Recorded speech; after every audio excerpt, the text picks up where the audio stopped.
চলতি সপ্তাহে পৃথিবীতে আঘাত হেনেছে একাধিক প্রবল সৌরঝড়। এর ফলে রাতের আকাশ জুড়ে দেখা যাচ্ছে রঙিন আলোর চমকপ্রদ খেলা। এসব রঙিন আলোর আবার বিভিন্ন নাম রয়েছে, যেমন অরোরা বোরিয়ালিস, নর্দার্ন লাইটস, মেরুপ্রভা বা মেরুজ্যোতি।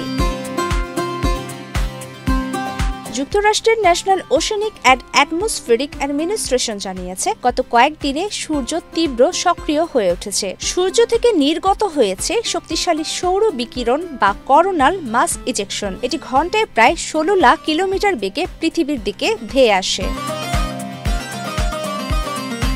এসব শক্তিশালী বিকিরণ উচ্চ চার্জযুক্ত কণা বহন করে। পদ্মা সেতু, মেট্রো রেল এবং এলিভেটেড এক্সপ্রেসওয়ে নির্মাণের গর্বিত অংশীদার বসুন্ধরা সিমেন্ট। যখন কণাগুলো পৃথিবীর উপর আছড়ে পড়ে, তখন তারা পৃথিবীর বায়ুমণ্ডলের উপরের স্তরের গ্যাসগুলোর সঙ্গে সংঘর্ষে লিপ্ত হয়। এই সংঘর্ষের ফলে গ্যাসগুলো আলোকিত হয়ে ওঠে এবং এর থেকে তৈরি হয় সবুজ, গোলাপি, বেগুনি, নীল, হলুদ ইত্যাদি রঙের মনোমুগ্ধকর আলোর ঝলকানি। সাম্প্রতিক মাসগুলোতে আকাশে বেশি অরোরা দেখা যাচ্ছে, কারণ সূর্য এখন তার 11 বছরের মধ্যে সবচেয়ে সক্রিয় পর্যায়ে রয়েছে, যাকে বলা হয় solar maximum. Washington, California, Oregon, Texas ও জর্জিয়ার মতো মার্কিন যুক্তরাষ্ট্রের একাধিক রাজ্যে গত মঙ্গলবার রাতেই দেখা গেছে অরোরার অপূর্ব রঙের খেলা। আর স্থানীয় সময় বুধবার কানাডার মন্ট্রিয়ল, এডমন্টন, ভ্যাঙ্কুভার সহ বিভিন্ন জায়গায় এই আলো দেখা গেছে। এছাড়া আয়ারল্যান্ড ও অস্ট্রেলিয়ার বিভিন্ন এলাকাতেও এই আলো অনেকেই দেখতে পান।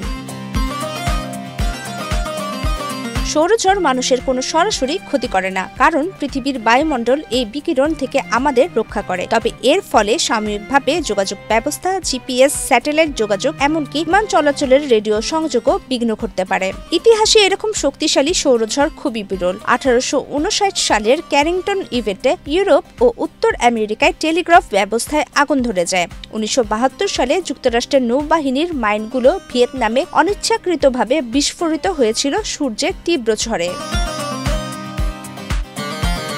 প্রমিতি কিবরিয়া ইসলাম, বাংলাদেশ প্রতিদিন।